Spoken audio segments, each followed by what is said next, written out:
그날 나는 15년 만에 그녀를 다시 봤습니다. 비가 억수같이 쏟아지던 그날 저녁이었습니다. 퇴근길 우산을 받쳐든 채 지하도 계단을 내려가고 있었죠. 그때였습니다. 계단 구석 찢어진 비닐 하나로 몸을 가린 여인이 앉아 있었습니다. 축축하게 젖은 머리카락 사이로 낯익은 눈빛 하나가 제 쪽을 향했습니다.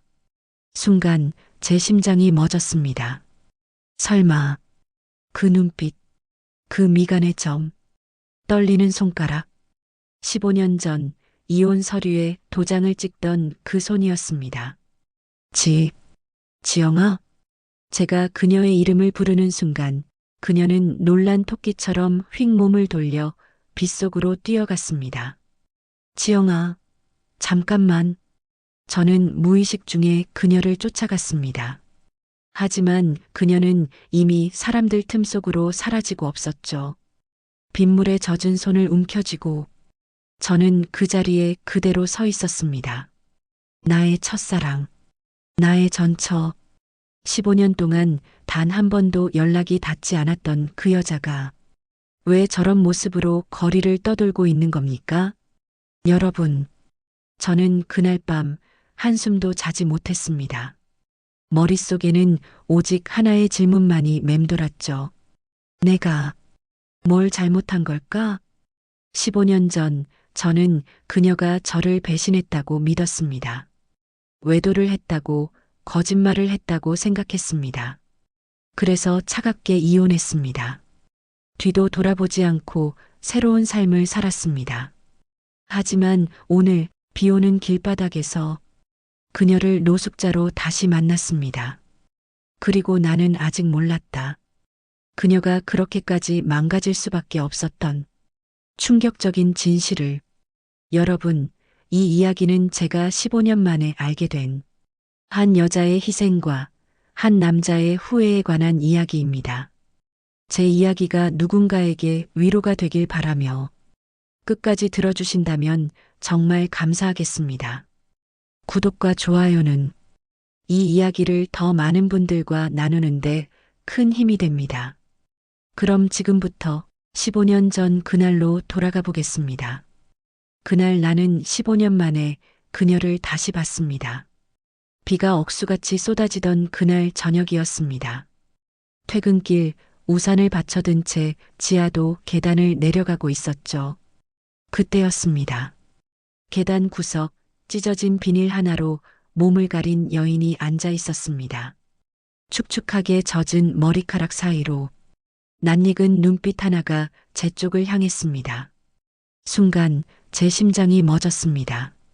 설마 그 눈빛, 그 미간의 점, 떨리는 손가락, 15년 전 이혼 서류에 도장을 찍던 그 손이었습니다. 지영아? 제가 그녀의 이름을 부르는 순간 그녀는 놀란 토끼처럼 휙 몸을 돌려 빗속으로 뛰어갔습니다. 지영아, 잠깐만. 저는 무의식 중에 그녀를 쫓아갔습니다. 하지만 그녀는 이미 사람들 틈 속으로 사라지고 없었죠. 빗물에 젖은 손을 움켜쥐고 저는 그 자리에 그대로 서 있었습니다. 나의 첫사랑, 나의 전처, 15년 동안 단 한 번도 연락이 닿지 않았던 그 여자가 왜 저런 모습으로 거리를 떠돌고 있는 겁니까? 여러분, 저는 그날 밤 한숨도 자지 못했습니다. 머릿속에는 오직 하나의 질문만이 맴돌았죠.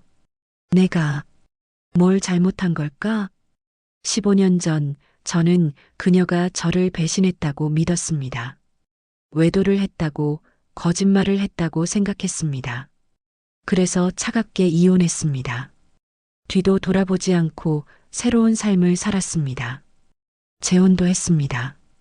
착한 아내를 만났고 안정적인 직장에 다니며 평범한 일상을 살았습니다. 가끔씩 지영이가 떠오르긴 했지만 금방 잊었습니다. 그녀가 날 배신했어. 내가 피해자야. 그렇게 스스로를 위로하며 저는 지난 15년을 살아왔습니다. 하지만 제가 알던 진실은 진실이 아니었습니다. 그날 밤 저는 침대에 누워 천장만 바라봤습니다. 아내는 옆에서 자고 있었지만 저는 잠이 오지 않았습니다. 지영이의 얼굴이 자꾸만 떠올랐습니다. 그 헬쑥한 얼굴, 뼈만 앙상하게 남은 손, 찢어진 옷, 그리고 저를 보고 도망치던 그 눈빛. 왜 도망갔을까요? 저를 원망해서? 미워해서? 아니면 부끄러워서? 그 생각이 들자 가슴이 철렁 내려앉았습니다. 지영아, 너한테 무슨 일이 있었던 거야? 저는 이불을 걷어차고 일어나 거실로 나왔습니다. 소파에 앉아 휴대폰을 꺼냈습니다. 전화번호부를 한참 내리다가 한 이름 앞에서 멈췄습니다. 수진 마이너스 지영이의 여동생. 마지막으로 통화한 게 10년도 더 된 것 같았습니다. 손가락이 떨렸습니다. 전화해야 하나? 아니야, 괜히 예질 들춰서 뭐 하겠어. 하지만 제 손은 이미 통화 버튼을 누르고 있었습니다. 뚜루루, 뚜루루. 전화벨이 울렸습니다. 한참을 울리다가 드디어 연결됐습니다. 여보세요? 수진이의 목소리였습니다. 하지만 제가 기억하던 그 밝은 목소리가 아니었습니다. 무겁고 지쳐 있었죠. 수진아, 나야. 형부. 아니, 민호 오빠. 전화기 너머로 긴 침묵이 흘렀습니다. 그리고 작게 떨리는 한숨소리가 들렸습니다. 왜 이제서야 전화하세요?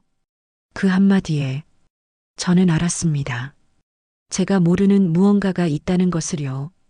지영이를 봤어.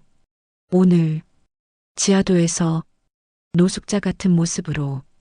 수진이는 한동안 아무 말도 하지 않았습니다. 숨소리만 들렸습니다. 그러다 결국 흐느끼는 소리가 들려왔습니다. 오빠, 언니가 왜 그렇게 됐는지 정말 모르세요? 그 순간 제 등줄기에 차가운 땀이 흘러내렸습니다. 그날 이후 저는 모든 것이 궁금해졌습니다. 지영아, 너한테 도대체 무슨 일이 있었던 거야?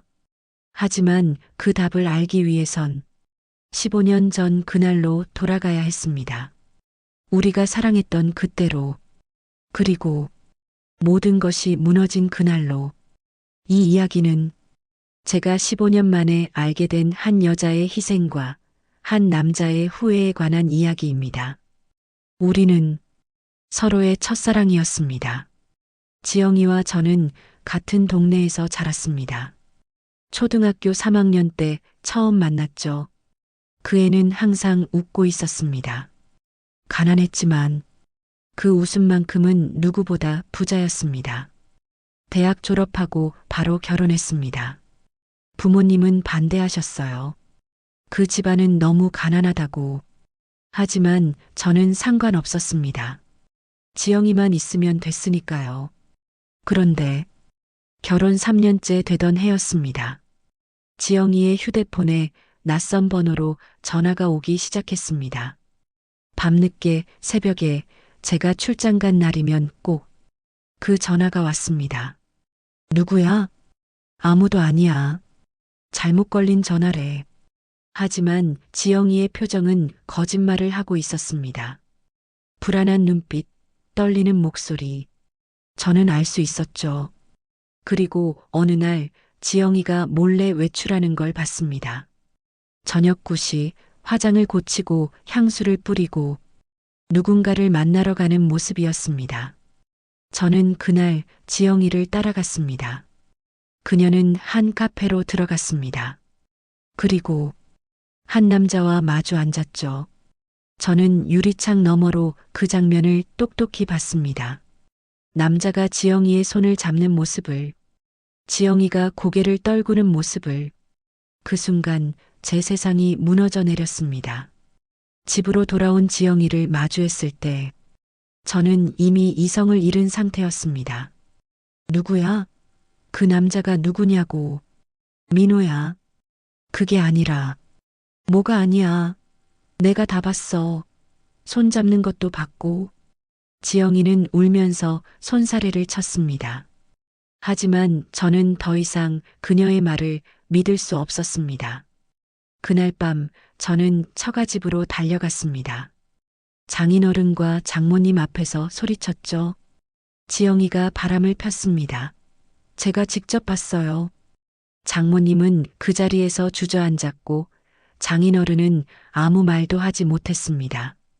지영이의 여동생 수진이만 언니를 바라보며 눈물을 흘렸습니다. 오빠, 언니는 그럴 사람이 아니에요. 하지만 저는 듣지 않았습니다. 제 눈에 본 것만이 진실이었으니까요. 일주일 후 우리는 이혼 서류에 도장을 찍었습니다. 지영이는 끝까지 한마디도 하지 않았습니다. 변명도 사과도 없었습니다. 그저 조용히 도장을 찍고 집을 나갔을 뿐이었습니다. 마지막으로 문을 나서면서 지영이가 돌아봤습니다. 민호야, 고마웠어. 행복하게 살아. 그게 마지막이었습니다. 그 이후로 15년 동안 지영이의 소식은 한 번도 듣지 못했습니다. 저는 2년 후 재혼했습니다. 착한 여자를 만났고 안정적인 직장에 다니며 평범하게 살았습니다. 가끔씩 지영이가 떠오르긴 했지만 금방 잊었습니다. 그녀가 날 배신했어. 내가 피해자야. 그렇게 스스로를 위로하며 저는 지난 15년을 살아왔습니다. 그런데 그날 밤 수진이의 전화를 받은 순간 오빠, 언니가 왜 그렇게 됐는지 정말 모르세요? 제 머릿속에 15년 전 그날이 다시 떠올랐습니다. 카페에서 남자와 마주 앉은 지영이, 손을 잡히던 그 장면, 그리고 지영이의 표정. 잠깐, 그때 지영이는 웃고 있었나요? 행복해 보였나요? 아니었습니다. 지영이는 고개를 떨구고 있었습니다. 괴로워하는 표정이었습니다. 남자의 손을 뿌리치려는 듯한, 아니, 설마, 제 손에서 전화기가 떨어질 뻔했습니다. 수진아, 무슨 말이야? 지영이가 왜 그렇게 됐는지 내가 왜 알아야 해? 그 애가 날 배신했잖아. 제 목소리는 떨리고 있었습니다. 하지만 수진이의 대답은 제가 예상했던 것과 전혀 달랐습니다. 오빠, 언니는 왜도 같은 거 안 했어요. 뭐라고? 언니는 오빠를 배신한 적이 없어요. 단 한 번도. 전화기를 든 제 손이 부들부들 떨렸습니다.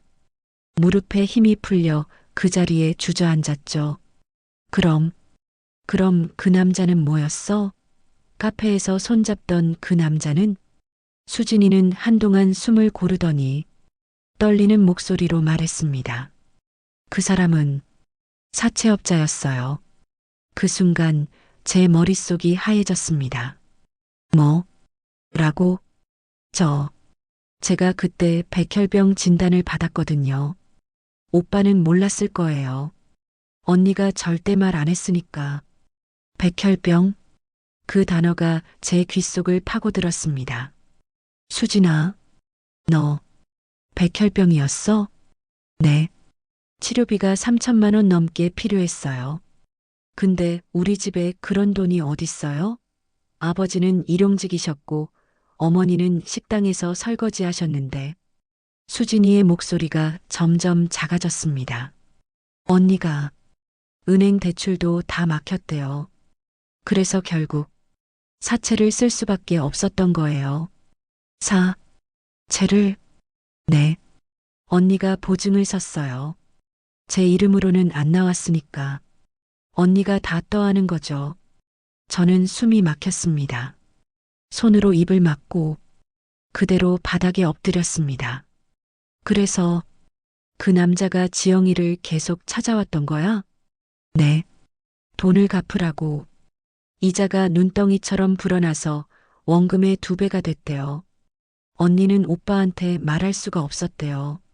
오빠 가족들이, 특히 시어머님이 언니를 너무 무시하셨잖아요. 그때 어머니의 목소리가 떠올랐습니다. 지영이 친정은 너무 가난해. 그 집안하고 얽히면 우리까지 고생한다. 왜 맨날 친정에 돈을 보내? 너희 아버지는 도대체 뭐 하는 사람이야? 저는 어머니 편을 들었습니다. 지영이에게 말했죠. 지영아, 친정 좀 덜 신경 써. 우리도 살아야지. 그때 지영이의 표정이 떠올랐습니다. 아무 말 없이 그저 고개를 끄덕이던 그 표정이. 그래서 지영이는 혼자 다 감당하려고 했던 거구나. 네. 언니는 밤마다 편의점 알바를 했어요. 오빠 몰래. 낮에는 회사 다니고 밤에는 새벽까지 일했어요. 그렇게 번 돈을 다 사채업자한테 갚았던 거예요. 제 가슴이 찢어지는 것 같았습니다. 그런데 왜 말을 안 했어? 나한테 왜 말을 안 했냐고. 수진이가 울먹이며 대답했습니다. 언니가 그랬어요. 민호가 알면 이혼하겠지. 내 때문에 민호 가족들한테까지 피해가는 건 싫어. 차라리 내가 혼자 해결할게. 저는 전화기를 든 채 한참을 아무 말도 하지 못했습니다. 그럼 그날 밤 카페에서 만난 건 사채업자가 마지막 경고를 한 거예요. 일주일 안에 돈을 다 갚지 못하면 오빠한테 알리겠다고, 오빠 회사에 찾아가겠다고. 그래서 지영이는 그 남자 앞에서 고개를 떨구고 있었던 거였습니다. 손을 잡힌 게 아니라 손을 움켜쥐인 채 협박을 당하고 있었던 거였습니다. 그리고 오빠가 그걸 보셨잖아요. 오빠가 오해하실 거라는 걸 언니도 알았대요. 근데 어쩔 수가 없었던 거죠. 왜 그때 나한테 말을 안 했어? 이혼할 때라도 설명을 했어야지. 수진이의 목소리가 떨렸습니다. 언니가 그랬어요. 이렇게라도 끝나는 게 차라리 나아. 민호가 나 때문에 고생하는 것보단 날 미워하면서 새 삶을 사는 게 나아. 그렇게 말했어요. 저는 전화기를 놓고 바닥에 엎드려 울었습니다. 15년. 15년 동안 저는 제 자신을 피해자라고 생각했습니다. 배신당한 남자라고 생각했습니다. 하지만 진짜 피해자는 지영이었습니다. 저 때문에, 제 가족 때문에 그 누구에게도 말 한마디 못하고 혼자 모든 걸 짊어졌던 여자. 수진아. 그래서 지영이는 왜 노숙자가 된 거야? 수진이의 대답은 더 참담했습니다. 수진아, 말해봐. 지영이한테 무슨 일이 있었던 거야? 수진이는 한참을 울다가 겨우 입을 열었습니다. 이혼하고 나서 언니는 모든 걸 포기했어요. 무슨 소리야? 오빠와 헤어지고 나서 언니는 회사도 그만뒀어요. 사채 빚이 남아있는데 회사 다니면 또 오빠한테 연락 갈까봐 그렇게 말했어요. 제 입에서 신음이 새어나왔습니다. 그래서 언니는 공장 야간 작업, 청소일, 식당 설거지, 닥치는 대로 일했어요. 하루에 4시간밖에 못 잤대요. 그렇게 해서 번 돈을 수진이의 목소리가 끊겼습니다. 다 저한테 보낸 거예요. 제 병원비하고 생활비로. 안 돼. 그럴 리가 없어. 하지만 수진이의 말은 계속됐습니다. 저는 몰랐어요. 언니가 그렇게 고생하는 줄. 언니는 전화할 때마다 괜찮아. 잘 지내고 있어. 걱정하지 마. 그렇게만 말했거든요. 수진이가 흐느꼈습니다. 그러다가 3년 전쯤이었어요.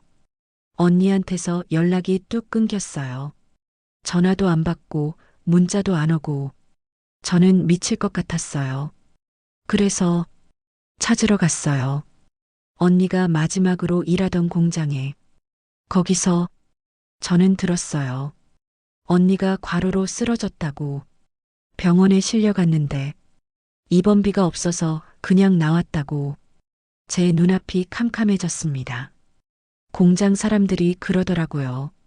그 언니 원래 몸이 안 좋은 것 같던데 계속 무리하더라. 밥도 거의 안 먹고 돈 아끼려고 한 끼만 먹는 것 같았어. 한 끼만, 한 끼만 먹으면서 지영이는 동생에게 돈을 보냈던 겁니다. 저는 그때 알았어요. 언니가 왜 연락을 끊었는지. 제가 알까봐, 제가 걱정할까봐 그랬던 거예요. 수진이의 목소리가 점점 떨렸습니다. 저는 언니를 찾으려고 정말 미친 듯이 찾아다녔어요. 쉼터도 가보고 병원도 다니고, 근데 언니는 어디에도 없었어요. 마치 세상에서 사라진 것처럼 저는 전화기를 든 채 온몸이 떨렸습니다. 지영이가 그렇게, 네, 언니는 아마 저한테 패 끼치기 싫어서 일부러 숨은 것 같아요. 제가 결혼도 했거든요. 2년 전에. 너 결혼했어? 네. 좋은 사람 만났어요. 언니 덕분에 제가 살았고, 대학도 졸업하고, 결혼도 했어요. 그런데 수진이가 울음을 터뜨렸습니다. 언니는, 언니는 왜 저 때문에 그렇게 됐어야 했어요?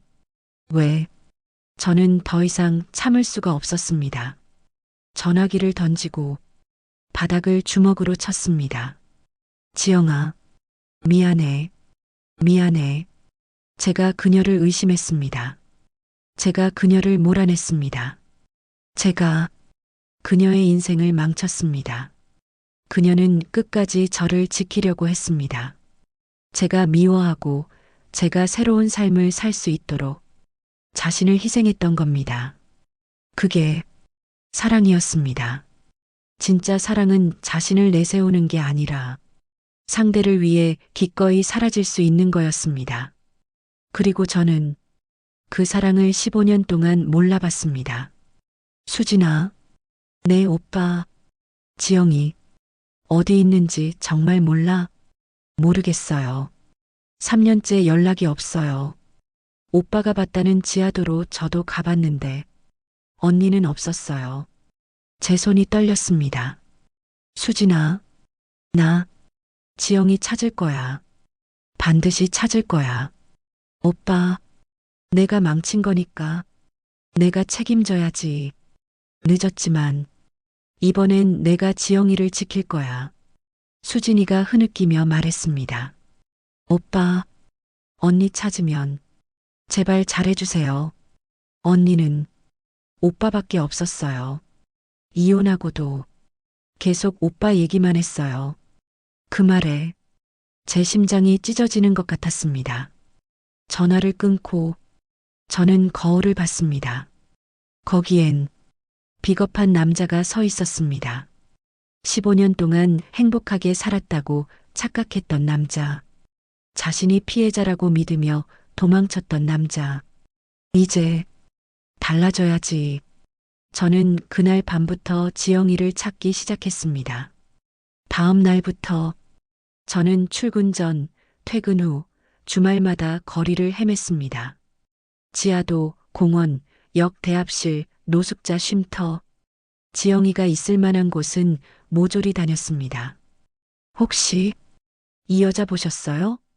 저는 15년 전 지영이 사진을 들고 다니며 사람들에게 물었습니다. 글쎄요. 잘 모르겠는데요. 노숙자가 한둘입니까? 얼굴도 다 똑같아 보이는데 사람들은 고개를 저었습니다. 시간 경과 일주일이 지났습니다. 저는 쉼터 봉사자들에게도 물어봤습니다. 이분 혹시 여기 오신 적 있나요? 봉사자 한 분이 사진을 자세히 들여다봤습니다. 비슷한 분이 한 달 전쯤 오셨던 것 같은데 확실하지 않네요. 여기 오시는 분들이 워낙 많아서. 한 달 전이요? 그럼 지금은 어디 계실까요? 글쎄요. 쉼터는 한 곳에 오래 머물 수 없어서 계속 돌아다니시는 분들이 많거든요. 한 가닥 희망이 다시 사라졌습니다. 2주가 지났습니다. 저는 밤마다 서울역 주변을 돌았습니다. 골목골목, 계단 밑, 공사장 옆. 그러다 한 할머니를 만났습니다. 노숙 생활을 하시는 분이었죠. 할머니, 혹시 이 여자 보신 적 있으세요? 할머니는 사진을 보더니 고개를 끄덕였습니다. 아, 이 아가씨, 봤어. 제 심장이 쿵 내려앉았습니다. 정말요? 어디서 보셨어요? 언제요? 보름쯤 됐나? 저기 지하도에서 봤어. 근데 아주 안쓰러워 보이더라고. 밥도 안 먹고, 몸도 안 좋아 보이고, 지금도 거기 있나요? 할머니가 고개를 저었습니다. 아니, 며칠 있다가 사라졌어. 어디 갔는지는 모르겠는데, 아마 병원 갔을 수도 있고, 병원. 그 말에 저는 가슴이 철렁했습니다. 저는 그날부터 근처 병원 응급실을 다녔습니다. 혹시 무연고 환자 중에 이런 분 계신가요? 신원 미상으로 실려온 분들이 계신데 직접 확인해 보시겠어요? 저는 떨리는 발걸음으로 병실을 하나하나 돌아봤습니다. 하지만 지영이는 없었습니다.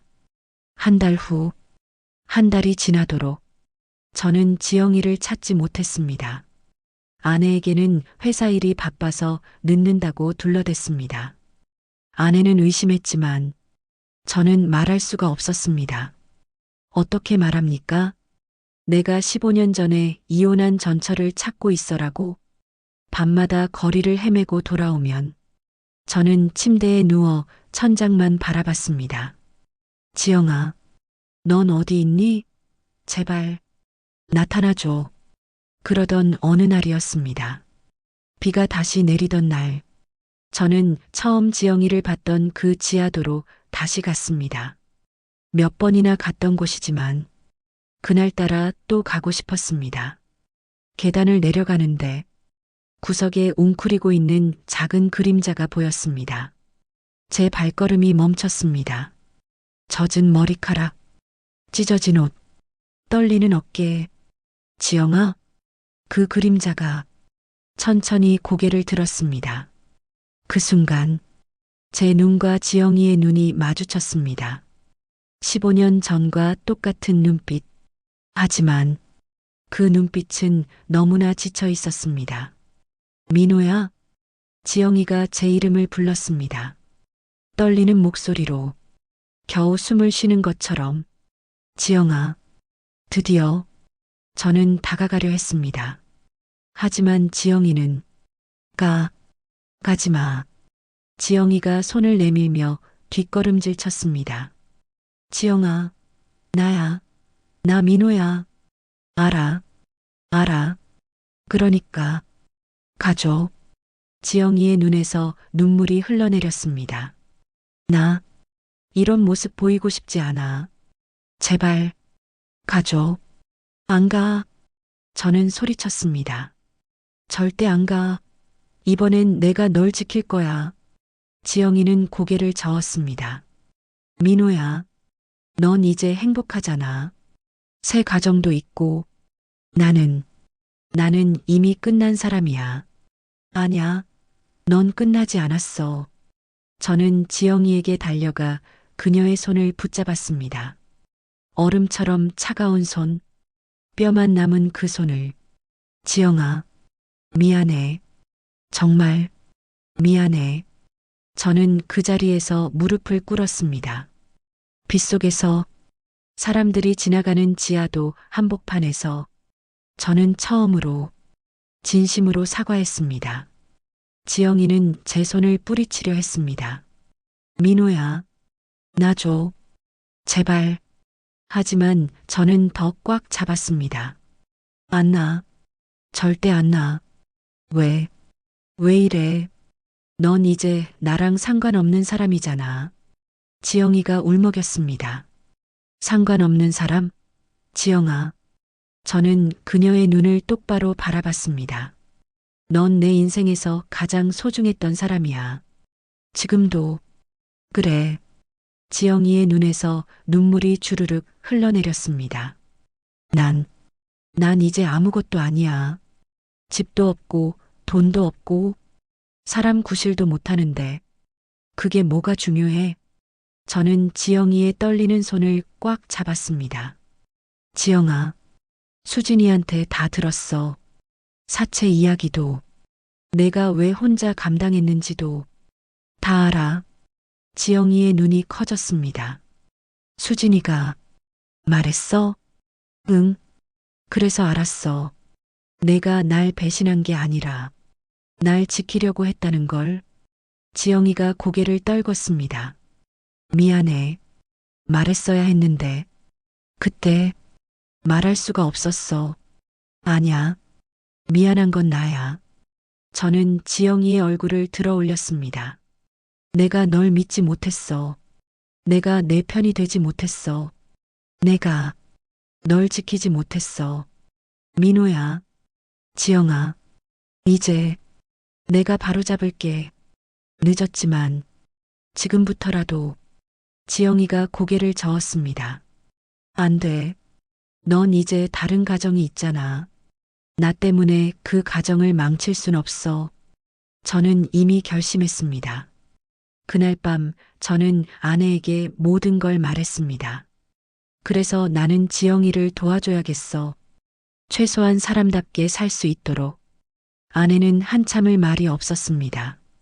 그러다 조용히 물었습니다. 당신, 아직도 그 사람 사랑해요? 저는 고개를 저었습니다. 사랑이 아니야. 이건 빚이야. 내가 져야 할. 아내가 한숨을 쉬었습니다. 당신이 그렇게 하지 않으면 평생 후회할 거 알아요. 가요. 대신 꼭 돌아와요. 우리 가정으로. 그 말에 저는 고개를 숙였습니다. 다음 날 아침, 저는 지영이가 있던 지하도로 다시 갔습니다. 다행히 지영이는 그대로 있었습니다. 어디 갈 힘도 없었던 거죠. 지영아. 지영이가 놀라 고개를 들었습니다. 민호야. 왜 또? 저는 손에 든 가방을 내밀었습니다. 씻고 갈아입어. 그리고 병원 가자. 민호야. 난 괜찮아. 안 괜찮아. 넌 지금 많이 아파. 저는 단호하게 말했습니다.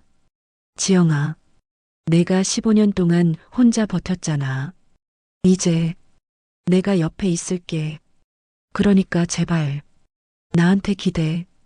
지영이의 눈에서 또 눈물이 흘렀습니다. 민호야, 고마워. 정말. 저는 지영이를 데리고 병원에 갔습니다. 의사 선생님은 심각한 표정으로 말했습니다. 영양실조가 심각합니다. 그리고 폐렴 초기 증상도 보이고요. 당장 입원하셔야 합니다. 지영이가 제 손을 잡았습니다. 민호야, 입원비가. 걱정하지 마. 저는 지영이의 손을 꽉 잡았습니다. 돈 같은 건 문제가 아니야. 내가 건강해지는 게 먼저야. 그날부터 지영이는 입원 치료를 받기 시작했습니다. 2주 후 저는 매일 저녁 병원에 들렀습니다. 퇴근하고 집에 들르지도 않고 바로 병원으로 향했습니다. 오늘은 죽 먹었어? 응, 먹었어. 근데 민호야, 이러지 않아도 돼. 지영아, 저는 의자를 당겨 앉으며 말했습니다. 15년 동안 넌 혼자였잖아. 이제 혼자가 아니야. 지영이가 고개를 돌려 눈물을 훔쳤습니다. 고마워. 정말 너무 고마워. 저는 지영이의 손을 잡았습니다. 예전처럼 얼음장처럼 차갑지 않았습니다. 조금씩 따뜻해지고 있었습니다. 한 달 후, 지영이는 많이 회복됐습니다. 얼굴에도 혈색이 돌고 말도 많아졌습니다. 민호야, 나 이제 퇴원해도 될 것 같아. 의사 선생님이 뭐래? 일주일만 더 있으래. 근데 민호야, 지영이가 조심스럽게 물었습니다. 나 퇴원하면 어디로 가야 해? 저는 이미 준비해 놨습니다. 걱정 마. 내가 작은 원룸 하나 구해놨어. 거기서 지내. 민호야, 이러면 안 되는데. 내 가정이. 지영아, 저는 단호하게 말했습니다. 이건 내가 해야 할 일이야. 내가 다시 일어설 수 있을 때까지 내가 옆에 있을 거야. 지영이가 눈물을 흘렸습니다. 민호야, 미안해. 그리고 고마워. 그날 밤 병실을 나오는데 복도 끝에 누군가 서 있었습니다. 수진이었습니다. 오빠. 수진이가 눈물을 글썽이며 달려왔습니다. 언니, 언니 많이 좋아졌어요? 응, 많이 좋아졌어. 수진이가 제 손을 꽉 잡았습니다. 오빠, 정말 고마워요. 제가 못한 일을 오빠가 해주셨어요. 저는 고개를 저었습니다. 아냐, 이건 내가 당연히 해야 할 일이었어. 15년 늦었지만 이제라도 하는 거야. 수진이가 울먹였습니다. 언니, 이제 행복해질 수 있겠죠? 다시 웃을 수 있겠죠? 그럴 거야. 꼭 그렇게 만들 거야. 지영이가 퇴원한 지 일주일이 지났습니다. 저는 매일 원룸에 들러 지영이의 상태를 확인했습니다. 생필품도 사다 주고 밥도 같이 먹었습니다. 그러던 어느 날 집으로 돌아가는데 아내가 현관에 서 있었습니다. 여보, 아내의 표정이 심상치 않았습니다. 들어와요. 우리 얘기 좀 해야겠어요. 거실. 아내는 소파에 앉아 저를 똑바로 바라봤습니다. 당신 매일 그 사람한테 가는 거예요? 응. 상태 확인하고 생필품 사다 주고 밥 해주고 집세도 내주고 그것도 모자라서 용돈까지 주던데요? 제가 숨을 멈췄습니다. 어떻게 알았어? 카드 내역서 봤어요. 당신 이번 달에만 200만 원 넘게 썼더라고요. 아내의 목소리가 떨렸습니다. 처음엔 이해하려고 했어요. 당신이 죄책감을 느끼는 것도 알고 도와주고 싶은 마음도 알아요. 근데 이건 너무 과한 거 아니에요? 긴 침묵. 저는 아무 말도 할 수 없었습니다. 아내의 말이 틀리지 않았으니까요. 여보, 미안해. 그냥 당신 지금 가정이 있어요. 나도 있고 우리도 생활비가 필요하고 우리도 애 낳으면 돈 들어가는데 아내가 눈물을 글썽였습니다. 당신 그 사람 때문에 우리 가정을 희생할 거예요? 그 말에 저는 가슴이 찢어지는 것 같았습니다. 아냐, 절대 그런 게 아니야. 그럼 뭐예요? 당신이 매일 밤늦게 들어오고 주말마다 그 사람 만나러 가고 이게 정상인 것 같아요? 아내가 일어섰습니다. 당신 아직도 그 사람 사랑하는 거 아니에요? 아니야. 절대 아니야. 저는 소리쳤습니다. 이건 그냥 책임감이야. 내가 망친 인생이니까. 언제까지요? 언제까지 책임질 건데요? 아내의 목소리가 높아졌습니다. 그 사람 인생을 당신이 평생 책임질 거예요? 그럼 우리는요? 나는 어떻게 되는 거예요? 저는 대답할 수 없었습니다. 아내 말이 맞았습니다. 저는 지영이에게 너무 많은 시간과 돈을 쓰고 있었습니다. 그게 현재 가정을 흔들고 있었습니다. 하지만 지영이를 그냥 놔둘 수도 없었습니다. 여보, 조금만 더 시간을 줘. 지영이가 완전히 회복되고 일자리를 구할 때까지만. 그게 언제인데요? 아내가 한숨을 쉬었습니다. 당신, 이러다가 우리 이혼하는 거 알아요? 그 말에 제 온몸이 얼어붙었습니다. 다음 날, 저는 지영이를 만나러 갔습니다. 그런데 지영이의 표정이 어두웠습니다. 민호야, 앉아. 왜? 무슨 일 있어? 지영이가 한참을 망설이다가 입을 열었습니다. 민호야, 이제 그만해. 뭘? 나 도와주는 거. 이제 그만해. 제가 당황해서 물었습니다. 왜? 갑자기 왜 그래? 지영이가 고개를 들었습니다.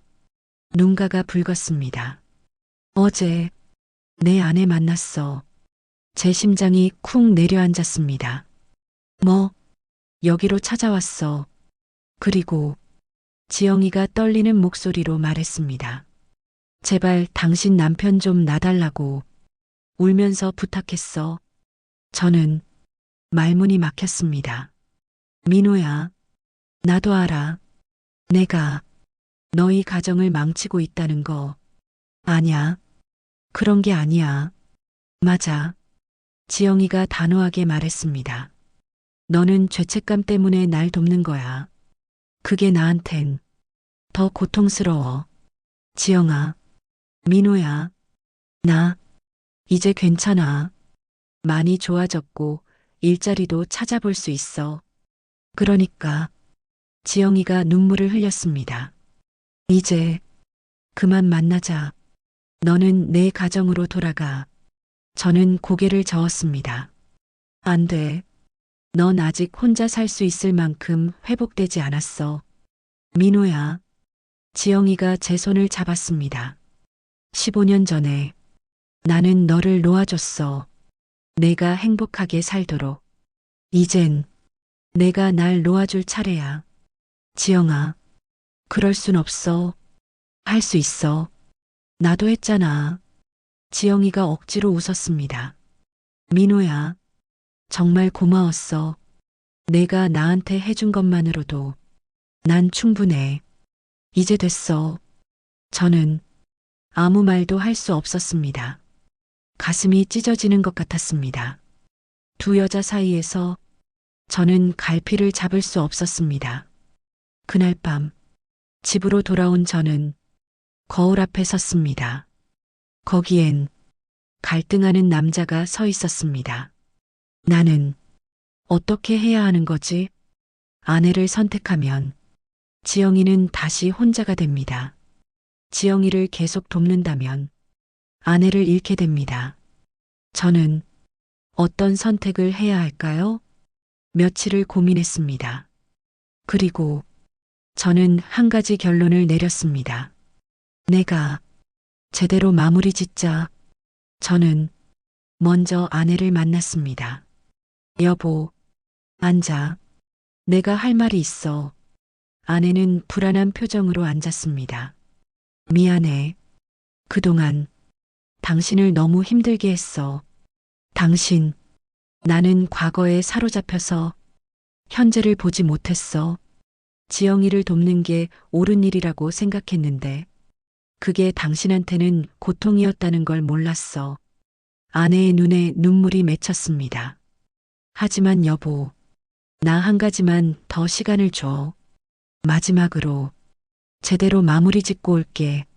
지영이를 완전히 홀로서기 시킬 수 있게. 그리고 나서 다시는 만나지 않을게. 아내가 한참을 저를 바라보다가 고개를 끄덕였습니다. 알았어요. 하지만 이번이 마지막이에요. 고마워. 다음 날 저는 지영이를 만났습니다. 지영아, 나 생각 좀 해봤어. 민호야, 내가 그랬잖아. 이제 그만. 들어봐. 내 계획을. 저는 준비해온 서류를 꺼냈습니다. 이건 직업훈련 프로그램이야. 6개월 과정인데 정부 지원도 받을 수 있고 수료하면 취업 연계도 돼. 지영이가 서류를 받아들었습니다. 그리고 이건 정부 임대주택 신청서. 내 상황이면 우선순위로 배정받을 수 있어. 민호야, 이걸 언제? 며칠 동안 알아봤어. 지영아, 나는 내 인생을 평생 책임질 수 없어. 그건 나도 알아. 저는 지영이의 손을 잡았습니다. 하지만 내가 혼자 설 수 있는 발판은 만들어줄 수 있어. 그게 내가 할 수 있는 마지막이야. 지영이의 눈에서 눈물이 흘러내렸습니다. 민호야, 고마워. 정말, 지영아. 그리고 저는 지갑에서 통장 하나를 꺼냈습니다. 이건 내가 모아둔 돈이야. 많지는 않지만 1천만 원 정도 돼. 이걸로 6개월 동안 생활비 쓰고 훈련도 받고 그렇게 해.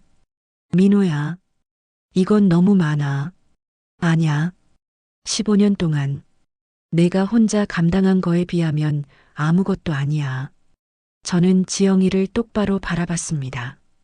지영아, 이제 나는 내 가정으로 돌아가야 해. 그리고 너는 내 인생을 살아가야 해. 지영이가 고개를 끄덕였습니다. 알아, 알아. 하지만 지영아, 저는 마지막으로 말했습니다. 너는 끝난 사람이 아니야. 다시 시작할 수 있어.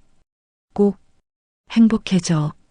6개월 후, 저는 아내와 함께 산책을 하고 있었습니다. 그동안 저는 아내에게 집중했습니다.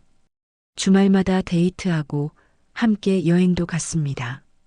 지영이 생각이 안 난 건 아니었습니다. 가끔 궁금했습니다.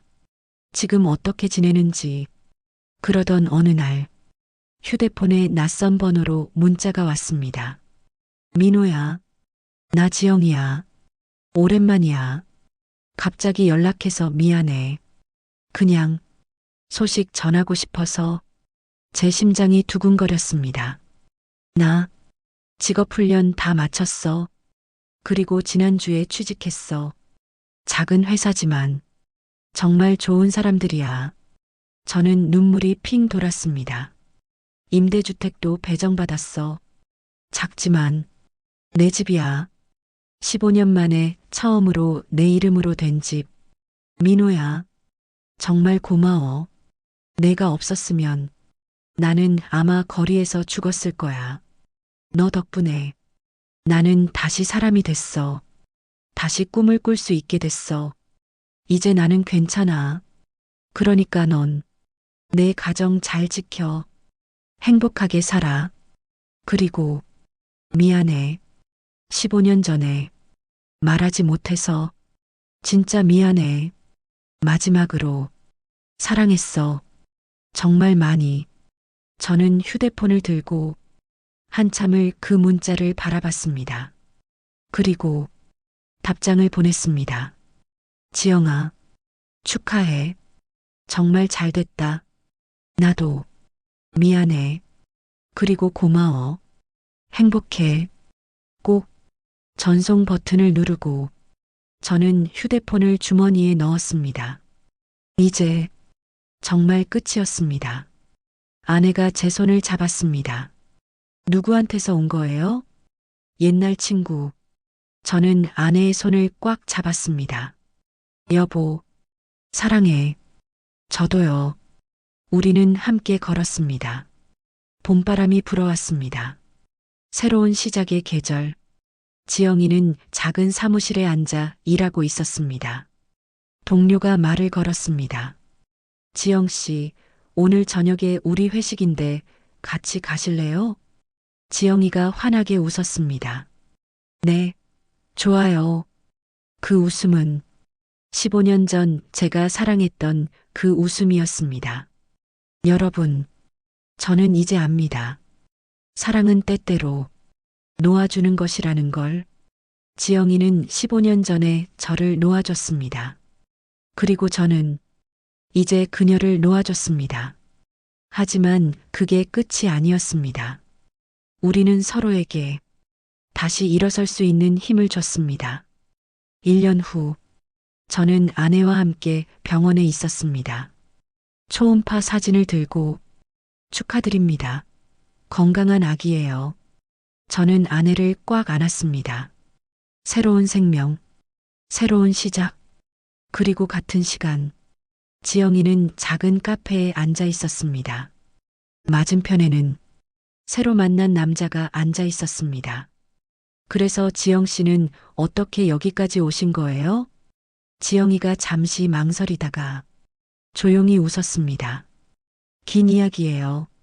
하지만 이제는 괜찮아요. 우리는 때때로 실수합니다. 소중한 사람을 의심하고 상처 주고 후회합니다. 하지만 늦었다고 생각할 때가 가장 빠를 때입니다. 지영이와 저는 15년이라는 시간을 잃었습니다. 하지만 그 15년이 있었기에 우리는 진짜 사랑이 무엇인지 알게 됐습니다. 진짜 사랑은 상대방이 행복하길 바라는 것. 그게 나와 함께가 아니더라도 이 이야기는 실화를 바탕으로 재구성되었습니다. 지금 이 순간도 누군가는 혼자 힘들어하고 있습니다. 용기를 내어 손 내밀어 주세요.